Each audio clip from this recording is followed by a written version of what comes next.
Okay, so as expected, Labour won the election with a bit of a landslide. The turnout was quite poor though. Labour only resulted in getting 1.6% more votes than they actually had under Jeremy Corbyn. So it just goes to show that people are quite disillusioned with politics in general. What's the fallout? Well, at the moment, there's very little being said. Labour's manifesto was quite thin on the ground.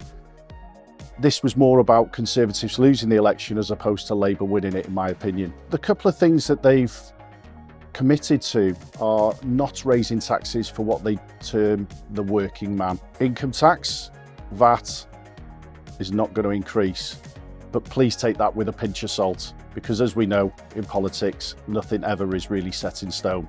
There is a lot of speculation though, and people have been concerned around changes to potential investment income tax rates, inheritance tax rates, and the effects on pensions as well. Just over 12 months ago, Jeremy Hunt removed lifetime allowance on pensions, and Labour were very quick to say at the time that they would reintroduce that.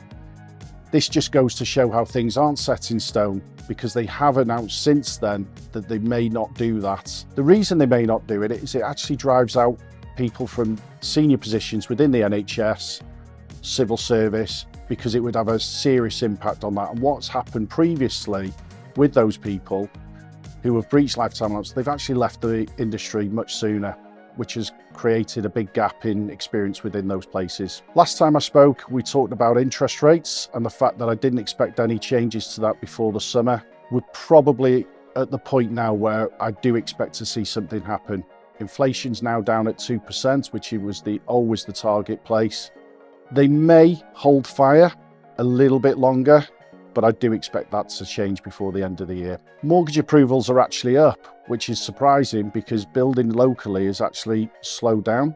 The best 5-year mortgage rates on offer at the moment are a little under 4.4%, but the 2-year rates aren't much higher at just over 4.7%, which goes to show that the banks are still nervous around interest rates, certainly in the short term, and are finding it very difficult to price these. This is another reason why we may not see a great deal of movement from a house purchasing perspective, because while mortgage rates are as high as they are, people are nervous about taking on much bigger loans. And when they don't understand or aren't aware of the income tax position or the personal tax position, again, they may be reluctant to take on bigger debt. From a stock market perspective, the election result has already been priced in.